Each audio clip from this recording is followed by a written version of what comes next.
Mandibulise kuni bathandi bezemidlalo eMzantsi Afrika, ingakumbi kuni balandeli bebhola elikhulu ke laseMzantsi Afrika. iKaizer Chiefs baphulaphula iDerby ke yaphumelela, iyayiphumelela iToyota Cup ke yesizini ke ka-2025-2027 ke baphulaphuli. Iphumelele ke iKaizer Chiefs ke iphumelela phaa ke ngo-1-0 abafana abadala. Qaba ke sijonge siqale phaa kwi-starting line-up baphulaphuli.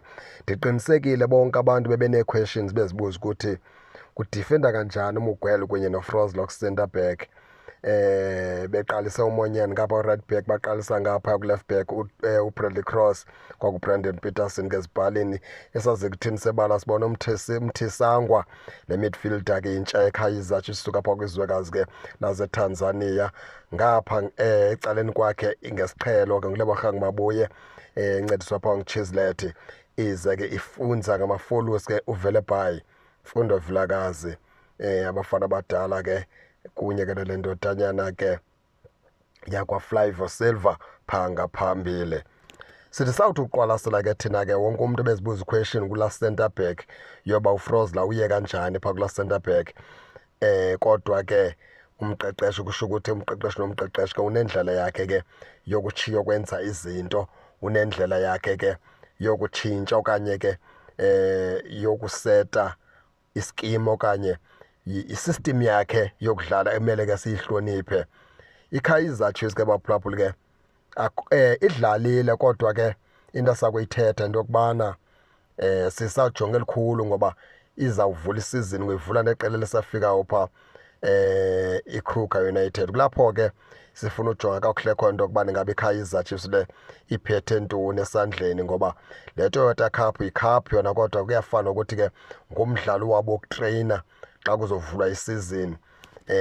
Bazawuqala kubala icup xa bedlala phaa i-MTN 80. Kulapho bazoqala khona ukubala bathi badlalela indebe. Lena bebedlala namhlanje iyafana ne-friendly match, yeke nje uba ine-cup iyafana ne-friendly game. Kona yiyo laa nto sithi asifuna ujaja umqeqeshi, singafuna ujaja abadlali, singafuna ukukhomenta kakhulu ngale game yanamhlanje. Siyabeva ooJunior Khanye sebekhwela bezehlela, sebebeka iziphenye phaa naphaa into yokubana ke iKaizer Chiefs akho nto zakuyithola nakule sizini. Asizukhawuleza sizithethe ke ezo zinto ngoba ibhola iyakuvala umlomo. Uxakwe ngenye imini ukuzithethelela ngoba i-intanethi ayikhohlwa, ayilibala abantu bathathe eza video zakho bazibeka apho. Uxakwe kukuphendula.